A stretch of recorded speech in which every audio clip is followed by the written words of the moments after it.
Hello students, इस lecture में हम करेंगे नया टॉपिक त्रिकोणमिति फलन। ये शब्द आप पहली बार सुन रहे हैं।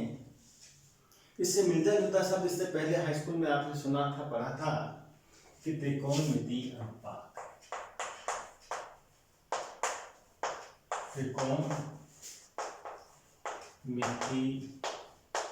अनुपात, ट्रिग्नोमेट्रिक रेशियो क्या होता था? ये समकोण त्रिभुज में इसके न्यून कोण के लिए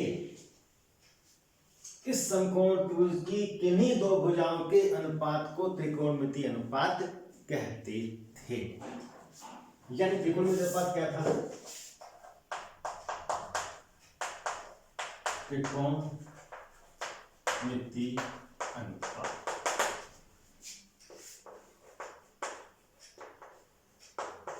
समकोण त्रिभुज में न्यून कोण के लिए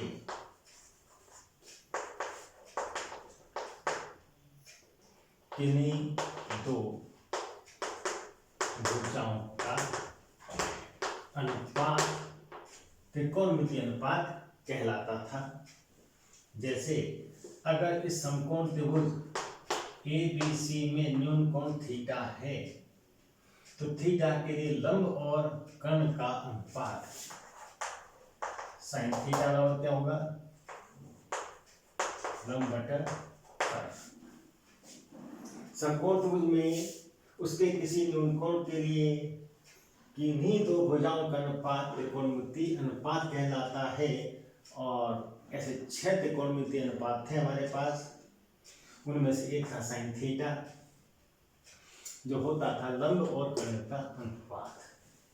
इसी प्रकार और भी अनुपात थे, sine cos theta, tan theta, sine theta का उल्टा कॉसेक थीटा, सेक थीटा और कॉट थीटा। इनके बारे में आप पढ़ चुके हैं। अब हम आ रहे हैं त्रिकोणमिति फलन पे। ये क्या होगा? मान लीजिए कोई त्रिकोणमिति अनुपात मेरे पास है साइन थीटा। अगर इसमें इस थीटा को हम डिग्री में नापते हैं, इसमें नापते हैं, डिग्री में नापते हैं, तो इससे त्रिकोणमिति अनुपात कहते हैं। और यदि इस कोण थीटा को हम रेडियन में नापें तो इसको हम त्रिकोणमिति फलन कहते हैं। तो परिभाषा क्या बनी कि जब त्रिकोणमिति अनुपातों में कोण को रेडियन में नापा जाए, यानी वास्तविक संख्या में नापा जाए, तो त्रिकोणमिति अनुपात को त्रिकोणमिति फलन कहते हैं। लिखें परिभाषा। जब त्रिकोणमिति अनुपातों में कोणों को रेडियन में, रेडियन का मतलब होता है वास्तविक संख्या में, वास्तविक संख्या में मापा जाए तो उन्हें किसे त्रिकोणमिति अनुपातों को उन्हें त्रिकोणमिति फलन कहते हैं। परिभाषा को नोट कर लीजिए। अब त्रिकोणमिति अनुपात करते समय हमने उनसे संबंधित कुछ चीजें की थी, कुछ सूत्र किए थे। जो गुणधर्म त्रिकोणमिति अनुपातों के होते हैं वही गुणधर्म त्रिकोणमिति फलनों के भी होते हैं। देखिए, जो गुणधर्म त्रिकोण मिति अनुपातों के होते हैं वही गुणधर्म त्रिकोणमिति फलनों के भी होते हैं। फॉर एग्जाम्पल, त्रिकोणमिति अनुपातों में हमने एक रिलेशन पढ़ा था कि भाई साइन स्क्वायर थीटा धन कॉस स्क्वायर थीटा बराबर 1 होता है। अब यदि कोण को हम रेडियन में नापें तब भी ये प्रॉपर्टी वैलिड है, यह सूत्र तब भी काम करेगा। अगर कोण को थीटा में नापते हैं तो सूत्र को इस प्रकार से लिखेंगे, और यदि कोण को रेडियन में नापें तो सूत्र किस प्रकार लिखा जाएगा। उसके लिए एंगल थीटा का संकेत बदल करके हम एक्स कर देंगे, तब तो मिल जाएगा ये sign square x plus cos square x बराबर 1। जब त्रिकोणमितीय अनुपात के कोण को रेडियन में लिखा जाता है तो कोण के लिए संकेत थीटा न लेकर के हम एक्स का प्रयोग करते हैं। और डिग्री में लिखते समय कोण को यहाँ थीटा डिग्री लिखते थे, लेकिन यहाँ लिखते समय हमें एक्स रेडियन लिखने की आवश्यकता नहीं है। वैसे रेडियन के लिए संकेत एक्स ही होता है, लेकिन इसको लिखने की जरूरत नहीं है। अगर मैंने लिख दिया कोण एक्स, रेडियन आगे नहीं लिखा है, तो इसका मतलब रेडियन में ही माना जाएगा। लेकिन कोण डिग्री में लिखना हो तो डिग्री में लिखना पड़ता है। अगर डिग्री नहीं लिखूंगा तो रेडियन में हो जाएगा। एक बात का और समझ लें कि जब मैं लिखता हूं साइन थीटा या साइन एक्स, तो साइन एक्स का मतलब साइन गुणा एक्स नहीं है, साइन गुणा एक्स नहीं है, इसका मतलब है sine of angle x, sine of angle x. और दूसरा, एंगल के आगे अगर रेडियन नहीं लिखा है तब भी हम उसे रेडियन अंडरस्टूड मान करके चलेंगे। अब ये था त्रिकोणमितीय अनुपातों में सूत्र, और ये हो गया त्रिकोणमितीय फलनों में सूत्र। साइन स्क्वायर एक्स धन कोस स्क्वायर एक्स बराबर 1। क्वेश्चन करने में कोई प्रॉब्लम नहीं, जैसे यहाँ पे होता था ठीक सब काम वैसे ही होंगे, बस फर्क संकेत का पड़ा है और एंगल किसमें नापा जा रहा है। अब इसको हम प्रूफ करके देखते हैं कैसे है ये।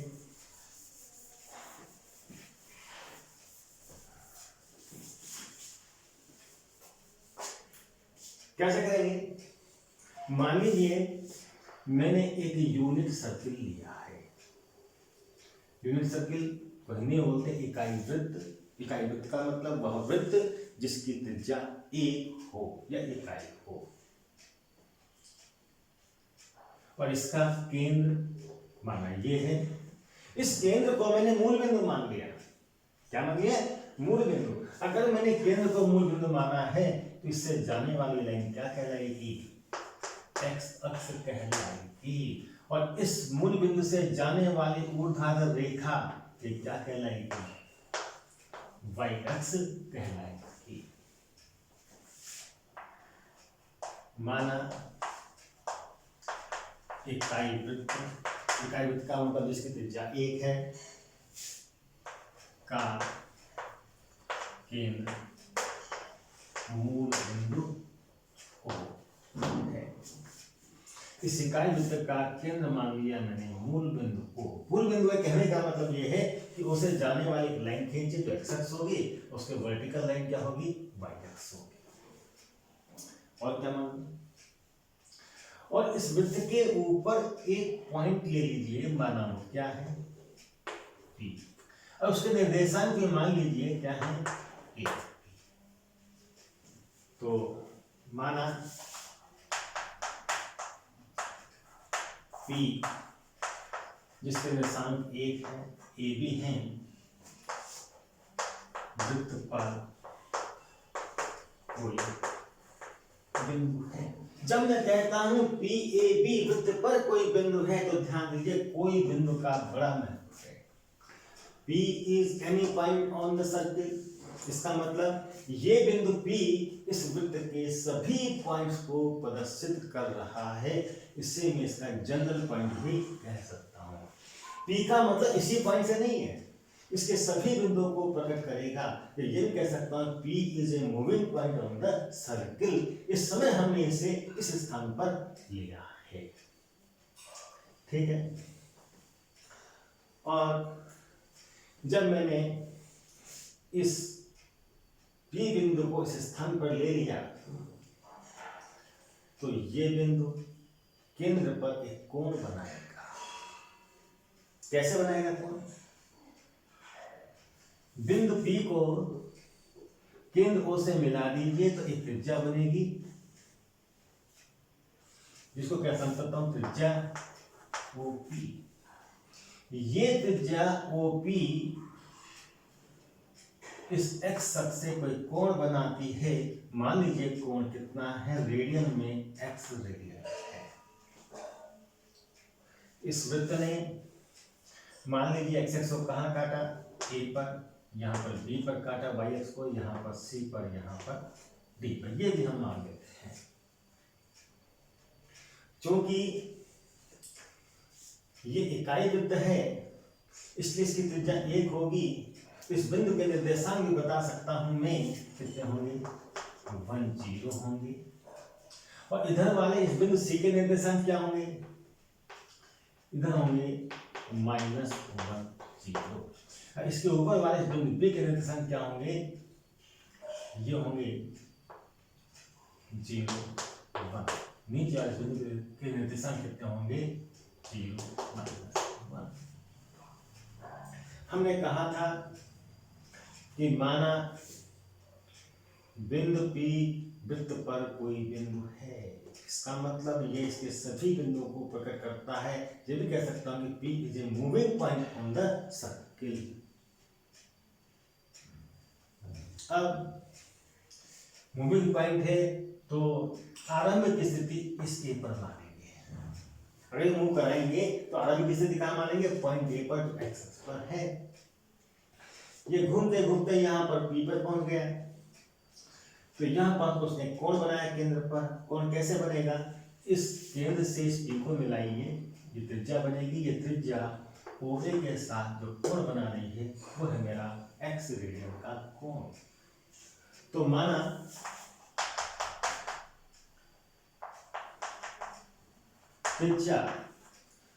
त्रिज्या OP OA के साथ OP द्वारा OA के साथ बना कोण, उसका नाम क्या रख सकता हूं मैं, AOP। कोण AOP बराबर क्या है, x रेडियन। रेडियन लिखने की आवश्यकता नहीं है, नहीं लिखेंगे तो यहाँ रेडियन में चलेगा।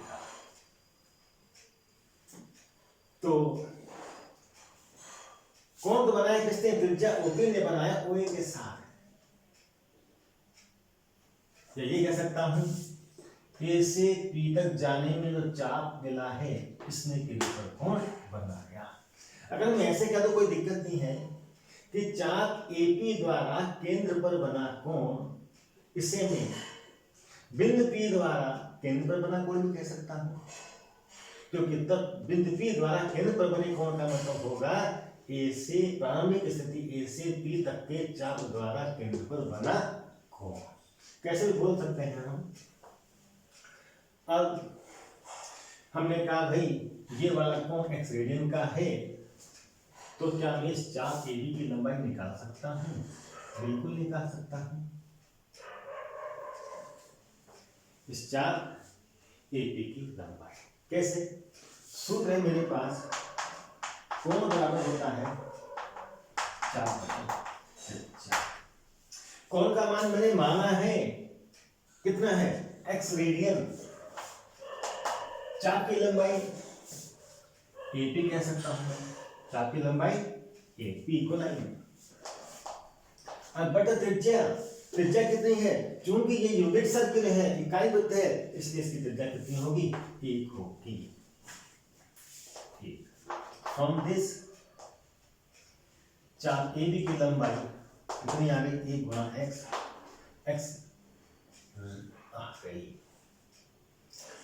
ये वाला कोण रेडियन में जितना है उतनी ही लंबाई चाप की आ गई। ठीक है। अब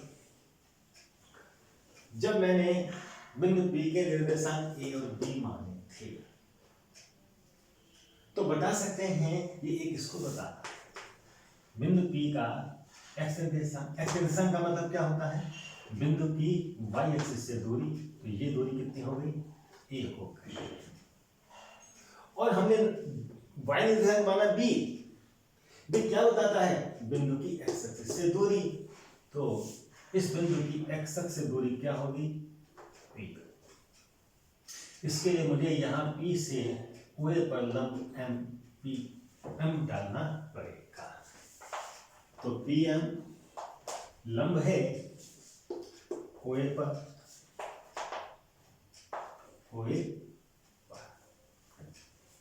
अब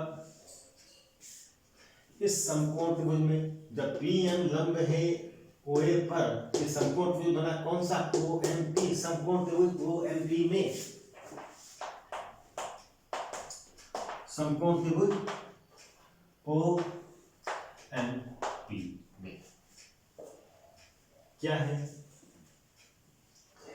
इस समकोण त्रिभुज से मैं निकाल सकता हूं कॉस और साइन के मान। वास्तव में मैं इन निर्देशांकों के पदों में इन निर्देशांकों का मान त्रिकोणमितीय फलनों के रूप में चाहता हूं। क्या ये निर्देशांक A और B किसी त्रिकोणमितीय फलन को प्रकट करते हैं, देखते हैं। इस समकोण त्रिभुज में इस कोण x के लिए जरा cos का मान निकालें। cos x बराबर क्या होगा, cos x बराबर होगा आधा बटा कम ओ, ये कितना है, डिस्टेंस ये a है, ये भी होगी कि अपॉन कर्ण कितना है 1, क्यों, ये भी जो वृत्त की त्रिज्या है तो 1 होगी। अब from this we get a is equal to cos x। क्या निष्कर्ष निकला कि जो बिंदु P लिया था जिसके निर्देशांक मैंने a b माने थे, उसका x निर्देशांक a संगत कोण के cos को प्रकट करता है। ठीक है। और साइन cos निकाला, अब साइन भी निकाल लो। Sine of angle x will be, इस एंगल के लिए साइन कितना होगा, ये होगा लंब बटा कर्ण b बटा 1। इससे क्या निष्कर्ष निकला, implies that b is equal to 1 into sine x sine x। ये बहुत ही महत्वपूर्ण निष्कर्ष है। निष्कर्ष क्या कहता है कि अगर यूनिट वृत्त पर, इकाई वृत्त पर मैं कोई बिंदु लेता हूं, उसके निर्देशांक a और b हैं, तो ये a x निर्देशांक जो a था इस बिंदु P के संगत कोण के cos को प्रदर्शित करता है। ये किसको प्रदर्शित करेगा, cos x को। किसके cos x को, इस P के संगत जो केंद्र पर कोण बन रहा है उसकी cos को। और दूसरा निर्देशांक जो b है वो किसे प्रदर्शित करेगा, वो प्रदर्शित करेगा इसके संगत कोण x रेडियन के साइन को। ये रिजल्ट बहुत काम आएगा। यूनिट वृत्त पर किसी बिंदु के निर्देशांक मालूम हो तो उसका x निर्देशांक संगत कोण के cos को प्रकट करता है और y निर्देशांक संगत कोण के साइन को प्रकट करता है। यानी ये कह सकता हूं कि यूनिट सर्किल पर कोई पॉइंट ए बी है तो इससे निष्कर्ष निकलेगा a बराबर p के संगत कोण x का cos और b बराबर क्या हो जाएगा, p के संगत कोण x का साइन। बहुत ही महत्वपूर्ण निष्कर्ष है। ठीक है। अब इसी समकोण त्रिभुज में, ये समकोण त्रिभुज है तो इसे पाइथागोरस लगाई जा सकती है। पाइथागोरस क्या कहेगी कि आधार का वर्ग बटा लंब का वर्ग बराबर कर्ण का वर्ग। क्या कह सकता हूं मैं, OM का वर्ग धन MP का वर्ग बराबर OP का वर्ग। तो OM कितना है, OM है A का वर्ग। MP कितना है B, जो y निर्देशांक था B का वर्ग बराबर कितना आ गया, 1 आ गया, 1 का वर्ग, यानी A का वर्ग B का वर्ग बराबर 1। निष्कर्ष ये निकल गया। निष्कर्ष क्या कहता है कि यूनिट सर्किल में कोई बिंदु है, उसके निर्देशांक ए बी है, तो इसके x निर्देशांक का वर्ग और y निर्देशांक के वर्ग का योग हमेशा 1 होगा, चाहे ये बिंदु वृत्त पर कहीं भी हो। ओके, तो सारा निष्कर्ष ही आया। अब इसी में यदि मैं ए और बी के मान त्रिकोणमितीय फलन के रूप में रख दूं तो निष्कर्ष क्या निकलेगा, A means cos x cos square x plus B square, B का मतलब क्या है sin square x that is equal to 1। यही सूत्र हमने त्रिकोणमितीय अनुपातों में पढ़ा था कि cos स्क्वायर थीटा धन sin स्क्वायर थीटा बराबर 1 होता है। अब यदि मैं थीटा को डिग्री में नाप करके रेडियन में नापता हूं, यानी वास्तविक संख्याओं में नापता हूं, तो वही सूत्र मुझे प्राप्त होता है। तो जो गुणधर्म त्रिकोणमितीय अनुपातों के होते थे वही गुणधर्म हमारे त्रिकोणमितीय फलनों के भी होते हैं। इसका मतलब इकाई वृत्त के लिए क्या है, इकाई वृत्त के लिए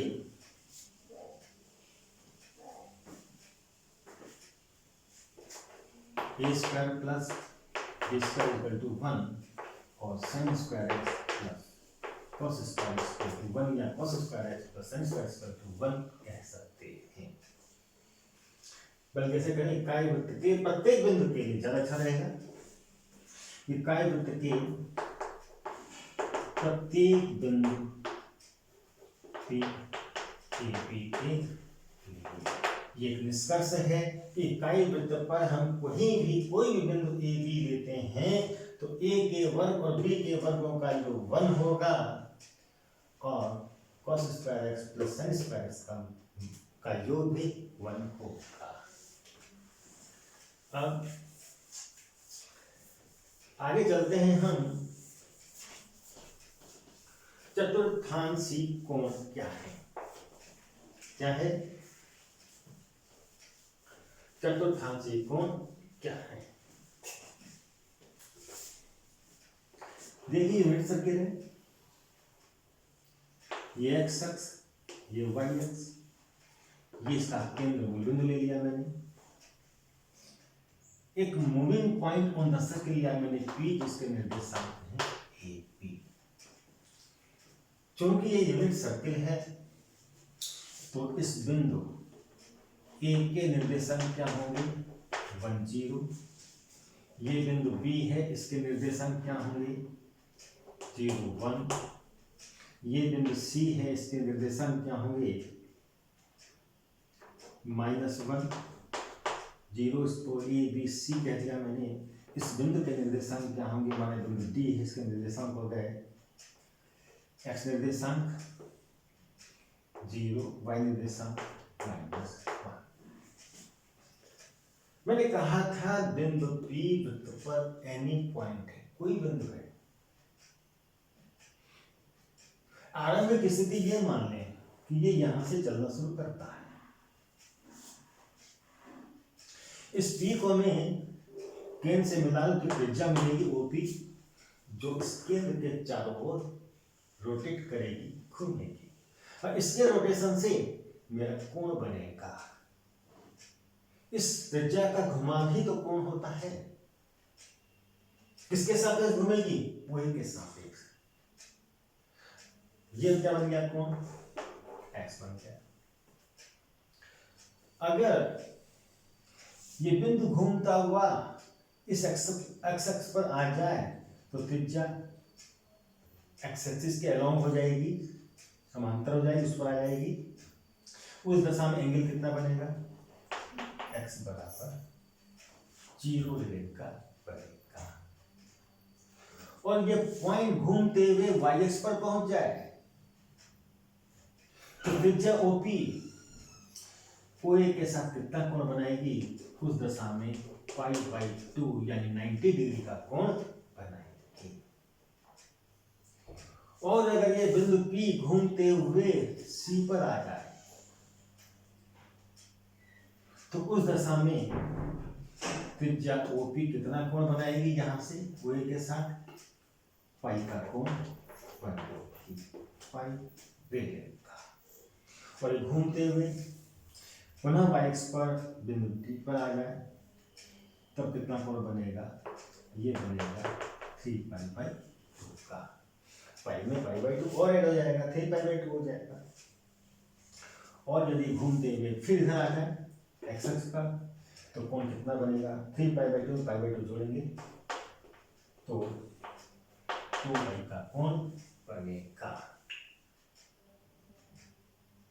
अब हम परिभाषित करना चाहते हैं चतुर्थांशी कोण क्या होता है। चतुर्थांशी इनको मैं वृत्तपादी कोण भी कह सकता हूं, अंग्रेजी में कहते हैं क्वाड्रेंट एंगल। क्वाड्रेंट एंगल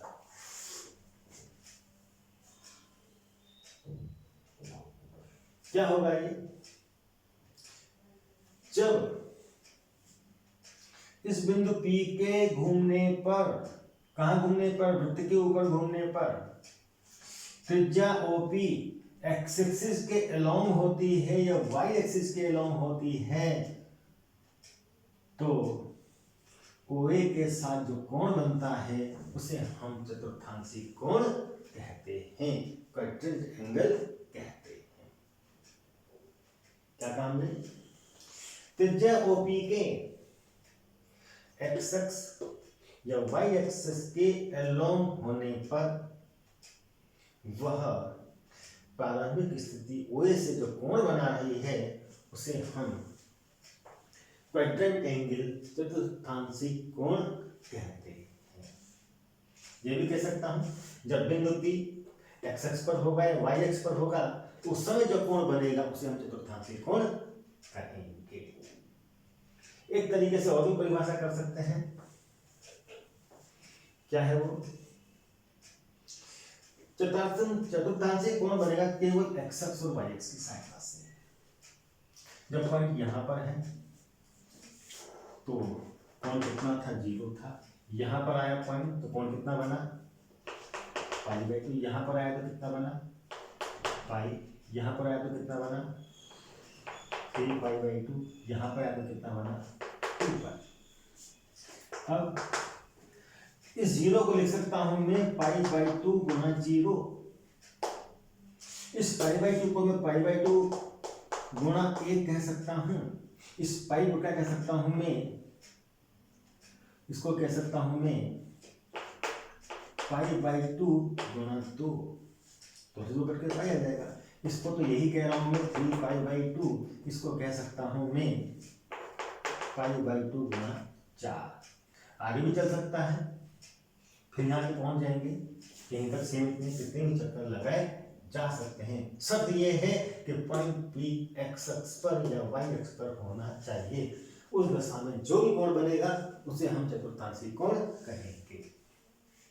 इसको जनरलाइज कीजिए। ये π/2 का 0 गुना, ये 1 गुना, ये 2 गुना, ये 3 गुना, 4 गुना, यानी क्या है? ये π/2 का पूर्ण गुणज है। तो लिख सकते हैं शॉर्ट में हम कोण π/2 के कोण गुणज y कोण को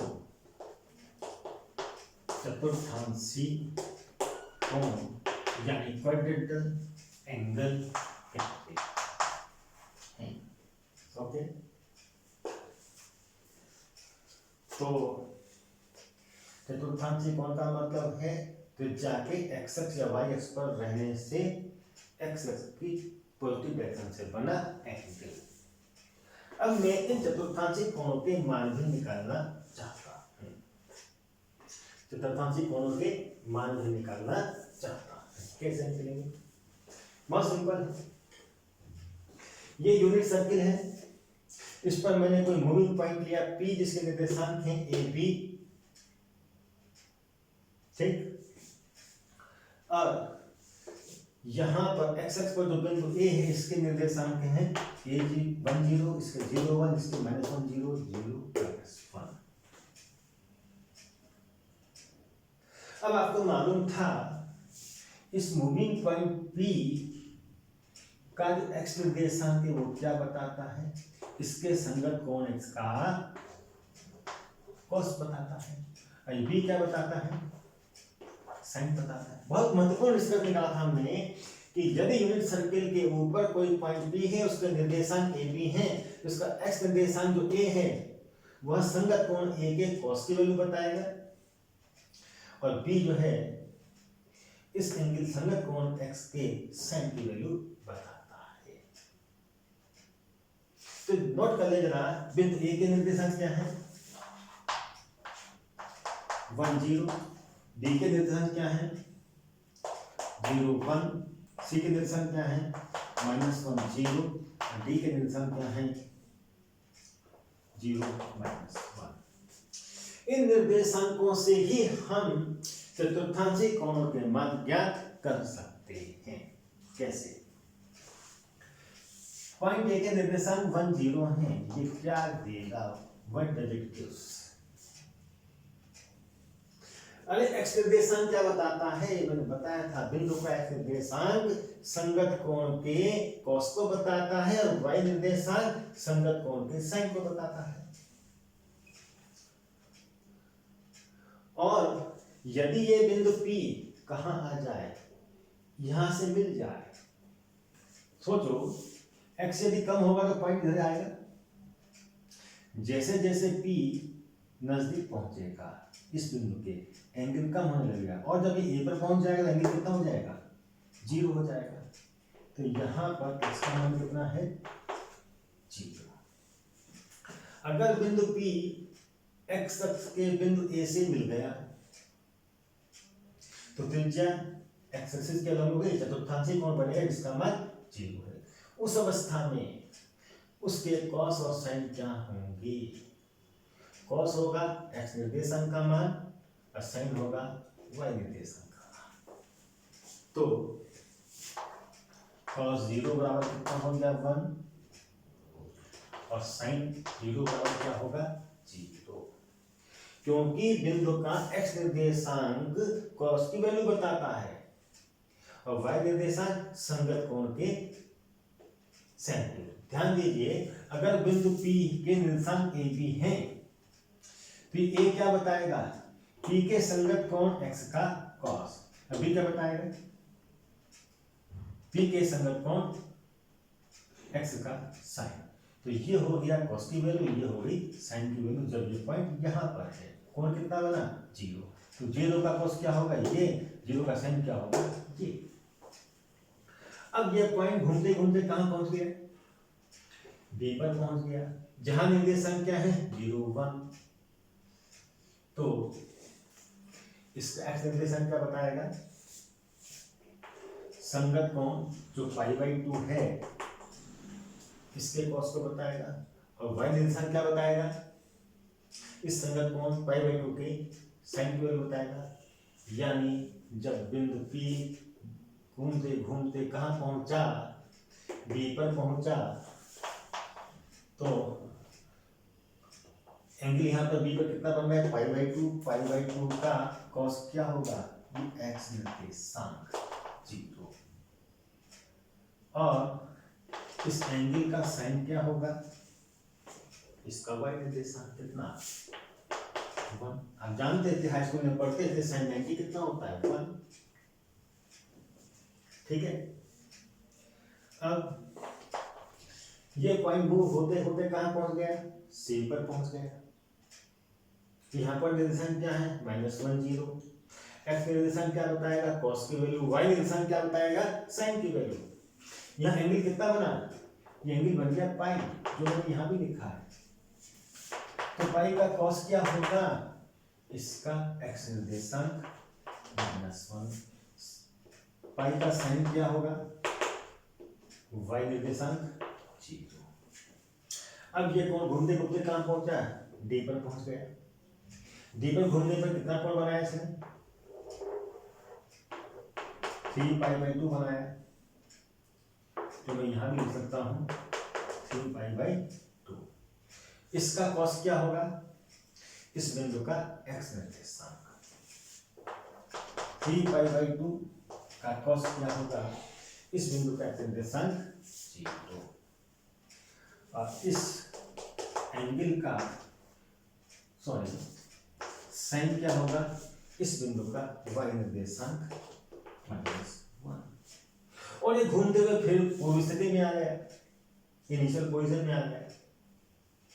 तब कितना कोण घूम गया, कुल मिलाकर के तब ये पूरा घूम गया 2π एंगल घूम गया। कितना घूम गया 2π। तो 2π एंगल के लिए कॉस कितना होगा, इस बिंदु का एक्स निर्देशांक, और साइन कितना होगा 2π का वाई निर्देशांक।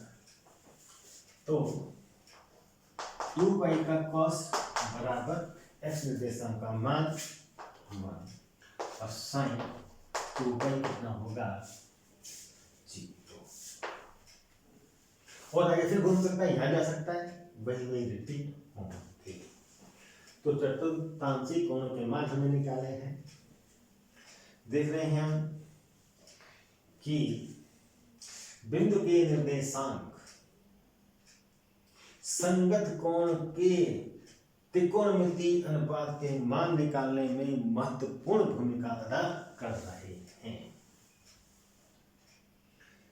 और P की स्थिति से ही हम फलनों के चिन्ह भी बड़ी आसानी से ज्ञात कर सकते हैं। अब कुछ और प्रॉपर्टी लेते हैं हम।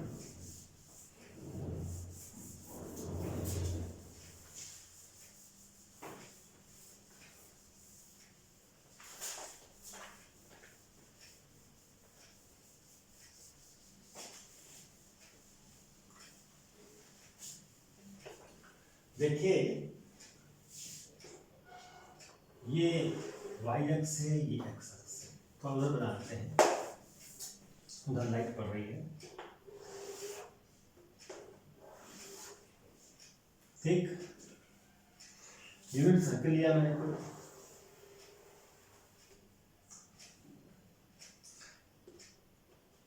ये पॉइंट ए, ये पॉइंट बी, ये सी और ये डी। अब यहां से पॉइंट ने मूव करना शुरू किया, यहां पहुंच गया। पी के संगत कोण कहां कितना बना, एक्स रीडियन का कोण बना है। अब ये कोण कितना है एक्स। बिंदु पी द्वारा केंद्र पर बना कोण यानी चाप ए पी द्वारा केंद्र पर बना कोण। अगर मैं बिंदु P को यहां से 2π एंगल घुमा दूं, या ये कहिए P को कहूंगा जहां पर तुम इस समय हो वहां से एक चक्कर पूरा लगाओ, तो कितना एंगल घूमेगा, ये घूमेगा 2π। कितना घूम जाएगा 2π, और तब कोण कितना हो जाएगा, ये हो जाएगा x + 2π। बिंदु P द्वारा इस स्थिति से एक चक्कर पूरा लगाने पर यहां से कोण x + 2π हो गया। x कोण की स्थिति में बिंदु यहां पर है और x + 2π की स्थिति में भी यहीं पर है, तो दोनों कोणों के लिए त्रिकोणमितीय अनुपात का मान सेम होगा। जब तक पॉइंट की पोजीशन नहीं बदलेगी त्रिकोणमितीय फलन का मान नहीं बदलेगा। ध्यान दीजिए, जब कोण x बन रहा था तो पॉइंट P पर था, वो 2 पाई एंगल और घूम गया, यानी एंगल कितना हो गया, x + 2 पाई हो गया, तब भी वहीं पर है। इसका मतलब x और x + 2 पाई के लिए साइन की वैल्यू सेम होगी। और अगर मैं कहूं भैया एक चक्कर और लगा दो, 2 पाई ले लो और घूम जाओ, तो फिर कहां पहुंच गए, वहीं पर पहुंच गए, तब भी वैल्यू वही आएगी। जब तक पॉइंट की पोजीशन नहीं बदलेगी त्रिकोणमितीय फलन का मान नहीं बदलेगा। तो यहां से हम एक चक्कर लगाएं, 2 चक्कर लगाएं, 3 चक्कर लगाएं, तो पॉइंट यहीं पर आकर के रुकेगा, उसकी पोजीशन नहीं बदलेगी। तो त्रिकोणमितीय फलन के मान भी नहीं बदलेंगे, यानी एंगल x है उससे एंगल बढ़ जाए कितना, कितने भी पूरे चक्कर लगा दो, यानी 2 चक्कर, 3 चक्कर, 4 चक्कर, 5 कितने भी लगा दो, चक्करों की संख्या कह रहा हूं मैं n से। अब एक चक्कर में कितना कोण बनता है, 2 पाई। तो 2n पाई किसको बता रहा है, कितने चक्कर लगाए कितना कोण बना, पोजीशन नहीं बदलेगी। 2 पाई कहो, फिर चक्कर लगाओगे 4 पाई आ जाएगा, 2 पाई, 4 पाई, 6 पाई, 8 पाई। इसको लिख सकता हूं मैं 1 गुना गया 2 पाई, इसको लिख सकता हूं 2 गुना गया 2 पाई, इसको लिख सकता हूं 3 गुना गया 2 पाई, इसको लिख सकता हूं 4 गुना 2 पाई। 2 पाई का मतलब एक चक्कर, ये गुणा क्या बता रहा है, कितने चक्कर हमने लगाए।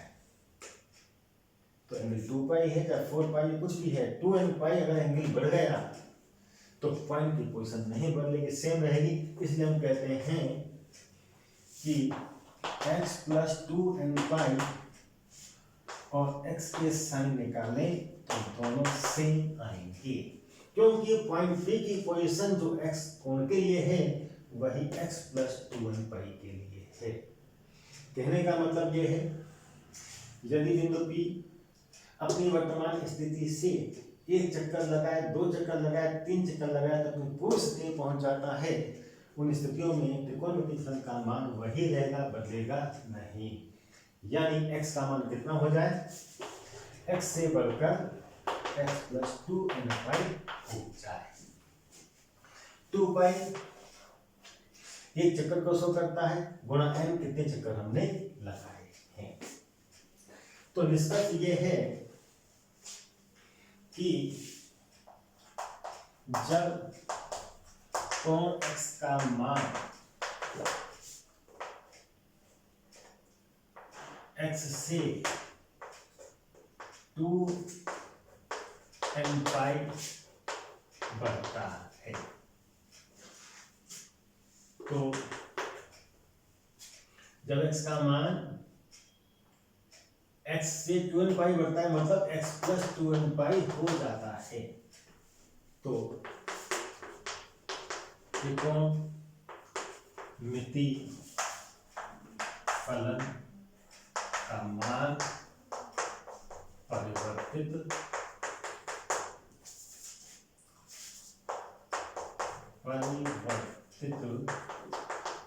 नहीं होता है। यानी एंगल चाहे x हो चाहे x + 2n पाई हो, दोनों ही स्थितियों में पॉइंट की पोजीशन नहीं बदलेगी।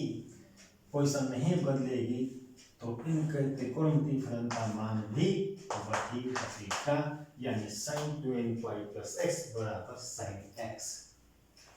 ऐसे ही cos का भी होगा, cos 2n पाई + x बराबर cos x। ये एक महत्वपूर्ण निष्कर्ष है। यानी इसकी वैल्यू निकालनी है, 2 पाई का मतलब 0 डिग्री, 2 पाई में पूरा घूमेगा तो यहाँ पर आ जाएगा 0 डिग्री की पोजीशन प्राप्त कर लेगा, 0 गुणा गए 0, ये सब खत्म हो जाएगा, केवल x बचेगा। एक निष्कर्ष ये निकला अब एक महत्वपूर्ण निष्कर्ष और निकालने जा रहे हैं हम, क्या है, ये वाई एक्स है, ये एक्स, ये यूनिट सर्कल है,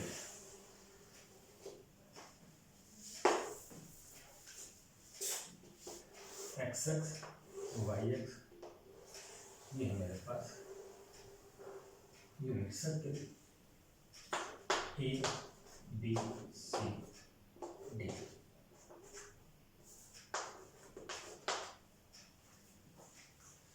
अगर मैं ये पॉइंट है मूविंग पॉइंट को यहां ले लूं तो कितना कोण बनेगा, 0 का। अगर x का मान 0 लिया जाए तो जनाब साइन x कितना आएगा, 0। भैया 0 रखूंगा तो साइन 0 कितना होता है, 0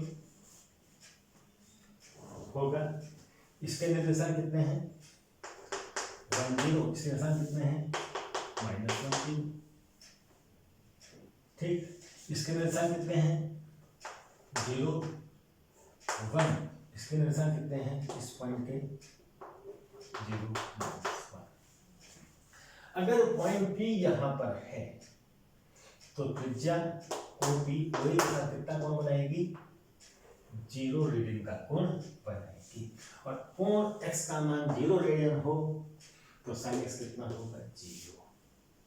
ये पॉइंट घूमते हुए कहां पहुंच गए, x अक्ष पर दूसरी ओर पहुंच गया, यहां पर पहुंच गया। तो कितना घूमेगा, पाई रेडियन घूमेगा। यदि x का मान पाई है, x का मान ये पाई घूम गया, पाई यहां आ गया, तब साइन का मान कितना होगा, दूसरा वाला निशान 0 ही आएगा ना। तो x के स्थान पर पाई लिखने पर भी साइन का मान 0 आएगा। और ये फिर पाई घूम गया तो यहां आ गया, कितना हो गया, 2 पाई। यानी यहां से यहां पाई चलकर आ गया तो कितना बन गया, 2 पाई। तो 2 पाई का साइन कितना होगा, 2 पाई का साइन होगा इस बिंदु का y निर्देशांक 0 ही होगा। फिर ये घूमता हुआ यहां से यहां गया, पाई और बढ़ गया, 2 पाई प्लस पाई 3 पाई हो गया। तब यहां पर x का साइन कितना होगा, y निर्देशांक का मान फिर कितना आएगा, 0 आएगा। इस प्रकार हम देख सकते हैं कि एंगल 0 हो, पाई हो, 2 पाई 3 पाई कुछ भी हो, यानी n पाई हो। इन जनरल क्या लिख सकता हूं मैं, ये कितना है, 0 को मैं पाई गुना 0 लिख सकता हूं। ये एंगल पाई का 0 गुना, ये 1 गुना 2 गुना 3 गुना यानी n गुना है। यानी ये कह सकता हूं कि x बराबर क्या है, n पाई है, तो sin x का मान 0 होता है। अगर इसका मान 0 पाई 2 पाई या n पाई गुना कुछ भी हो तो sin x का मान कितना होता है, 0। कह सकता हूं कि यदि एंगल का मान पाई का n गुना है तो इस एंगल का साइन हमेशा 0 होगा। उल्टा भी सत्य होगा। यदि मैं कहूं sin x का मान 0 है, अगर किसी कोण का साइन 0 है तो वो वाला कोण x क्या हो सकता है, वो पाई का n गुना हो सकता है। n का मान कुछ भी हो, n बिलोंग्स टू z।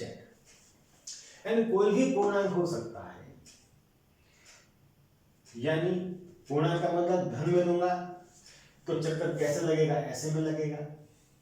ऋण में लूंगा तो चक्कर क्लॉकवाइज डायरेक्शन में लगेगा। हर स्थिति के लिए ये सत्य है।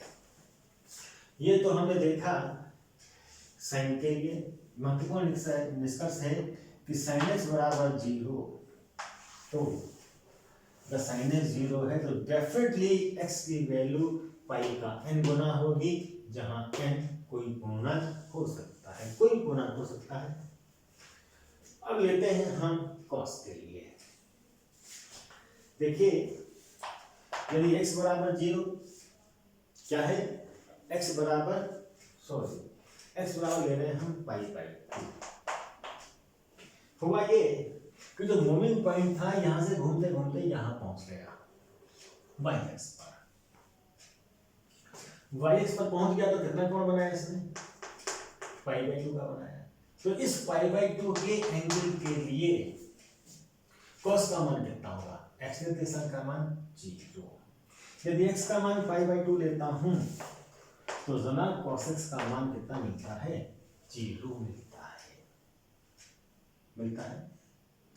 अब मैं यहां से पाई एंगल और घूम गया, यहां आ गया तो एंगल कितना हो गया, पाई बाई 2 तो ये था, पाई बाई 2 और आ गया, नहीं कितना बढ़ा, पाई बढ़ गया, पाई बाई 2 में पाई जोड़ दिया, यहां से यहां तक कितना था पाई बाई 2, यहां से घूमते हुए मैं यहां आया पी पर,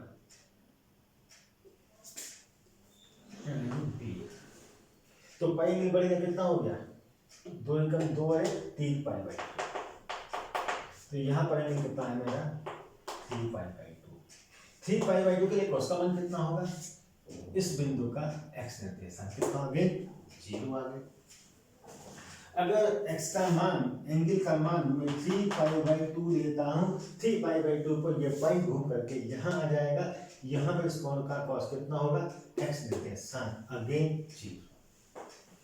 फिर यहाँ से पाई घूम गया, मैं यहाँ पहुँच गया, तो 3 पाई बाई 2 में पाई मैंने ऐड कर दिया, 2 कम हुआ 5 बाई 2, यहाँ पहुँच गया, कितना कोण बनेगा 5 पाई बाई 2।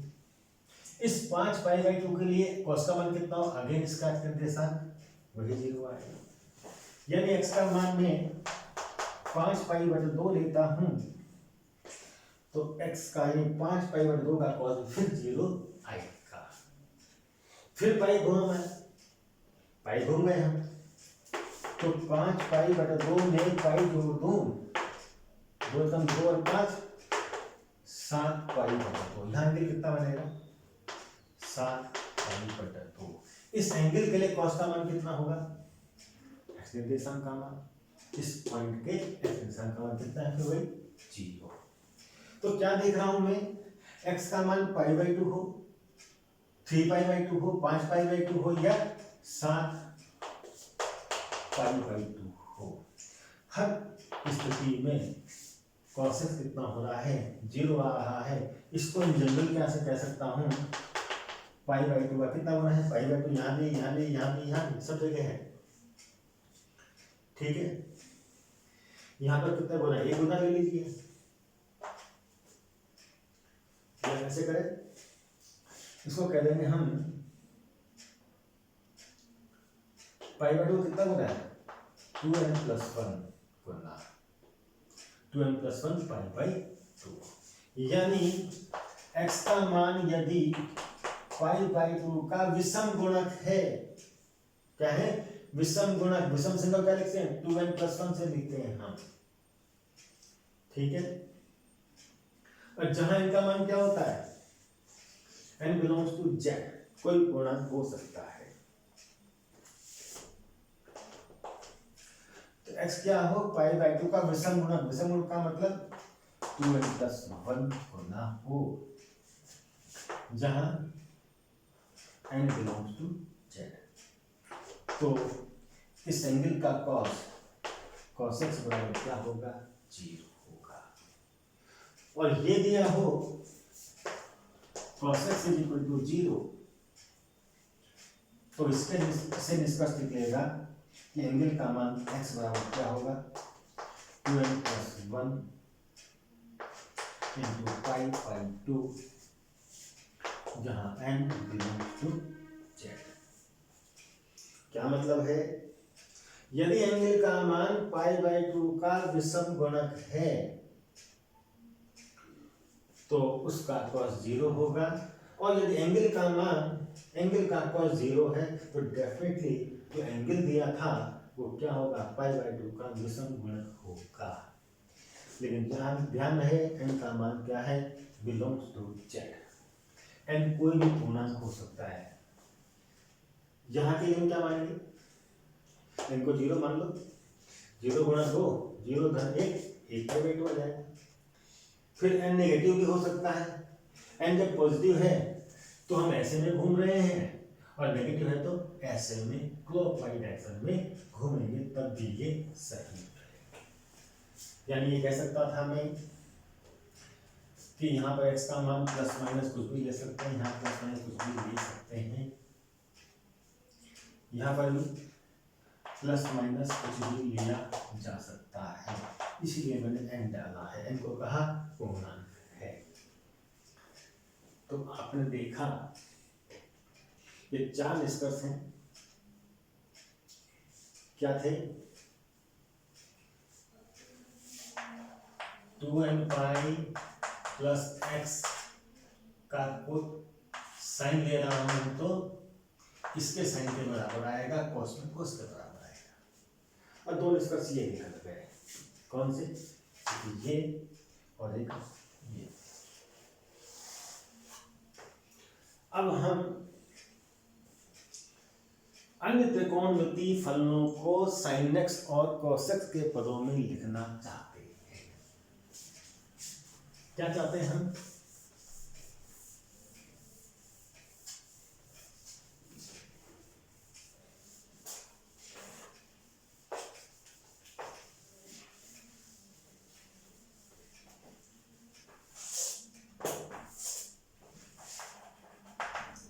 अन्य त्रिकोणमितीय फलन sin x और cos x के पदों में। साइन cos की बात तो हमने काफी कर ली। अब आ जाए अन्य त्रिकोणमितीय फलन cosec, sec, tan और cot के बारे में। आप जानते थे कि cosec x क्या होता है? sin x का व्युत्क्रम, sin cosec x बराबर होता है sin x का व्युत्क्रम, रेसिप्रोकल। तो cosec x क्या हो जाएगा?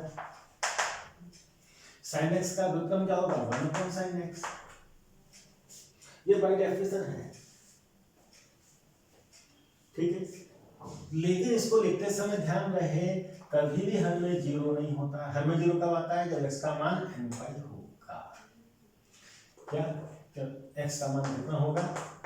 अगर n पाई ले लें तो अभी अभी हमने देखा था पिछले सूत्र में, x का मान n पाई हो तो sin x का मान जीरो होता है, और जीरो में यहाँ ले नहीं सकता। तो इस सूत्र में कभी भी x का मान n पाई के बराबर नहीं लिया जाएगा। सब साथ में लगी हुई है, x can equal to n pi. इसी प्रकार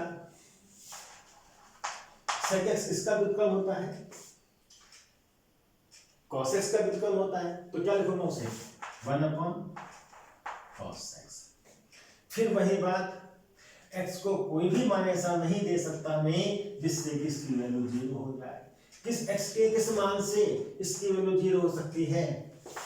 x बराबर यदि मैं π/2 का 2n+1 गुना ले लूं तो x का मान ये होने पर cos x की वैल्यू जीरो होती है। जीरो में नहीं चाहिए, क्योंकि हमें कभी भी जीरो नहीं लिखा था, जीरो से भाग परिभाषित ही नहीं होता।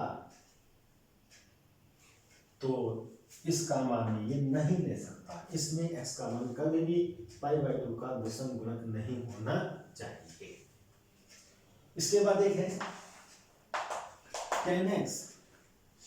tan x को हम ले सकते हैं ratio of sin x upon cos x। tan x बराबर होता है sin x बटा cos x। कितना हो जाएगा? फिर वही बात, this quantity can not be equal to zero. Zero हो गई तो ये अनडिफाइन हो जाएगा। ये जीरो कब होगा? जब x का मान cos x वाली सूत्र क्या थी? ये वाली थी, is not equal to 2n+1 π/2। अगर यहाँ x का मान ये रख दिया हमने तो cos x जीरो जाएगा। जीरो से भाग संभव नहीं होता, इसलिए हम कहते हैं कि x का मान इतना नहीं होना चाहिए। ये नहीं कहते होना चाहिए, नहीं होना चाहिए। फिर एक और है cot x। cot x बराबर क्या होता है? cos x upon sin x। ये सब सूत्र आपने हाई स्कूल में भी पढ़े थे, बट फर्क इतना था वहाँ थीटा को हम डिग्री में नाप रहे थे, यहाँ नाप रहे हैं रेडियन में। एक सवाल आता था डिफरेंस, चलो तो बात की बात है, इस समय बात करके कोई फायदा नहीं उसका, ठीक। इसमें सत्य क्या लगेगी, ये जीरो नहीं होना चाहिए, साइनस जीरो नहीं होना चाहिए, साइनस कब जीरो होता है, जब n पर हो, ऐसा नहीं होना चाहिए, तो s can not be equal to n y। ये हमारे पास फंडामेंटल आइडेंटिटीज हैं, सूत्र हैं, कुछ सूत्र और ले लेते हैं हम। एक सूत्र हमने अभी पहले प्रूव किया था, क्या, sine square x plus cos square x बराबर 1, किसके लिए, for every x belongs to R, every x belongs to R, x के स्थान पर कोई भी रियल नंबर लिखा जा सकता है, ठीक है। और एक सूत्र और है, सेक स्क्वायर एक्स बराबर होता है 1 प्लस टेन स्क्वायर एक्स, ये भी याद रखेंगे, चाहे सेक स्क्वायर एक्स बराबर 1 प्लस टेन स्क्वायर एक्स कह दो, चाहे 1 प्लस टेन स्क्वायर एक्स बराबर सेक स्क्वायर एक्स कह दो। इसी का एक भाई और है, कॉस स्क्वायर एक्स बराबर 1 प्लस कॉस स्क्वायर एक्स, ठीक है। ये सूत्र हमारे पास थे, इनको याद करना है, इसी से हमारी आगे की प्रगति चलेगी, ठीक है। नेक्स्ट लेक्चर में हम लेंगे त्रिकोणमिति फलन के चिन्ह, या किसी कोण के त्रिकोणमिति फलन का मान ज्ञात करना। मान ज्ञात करने के लिए मुझे मालूम होना चाहिए कि वह कोण कौन से चतुर्थांश में पड़ेगा, और उस चतुर्थांश में उस त्रिकोणमिति फलन का चिन्ह क्या होता है, ठीक।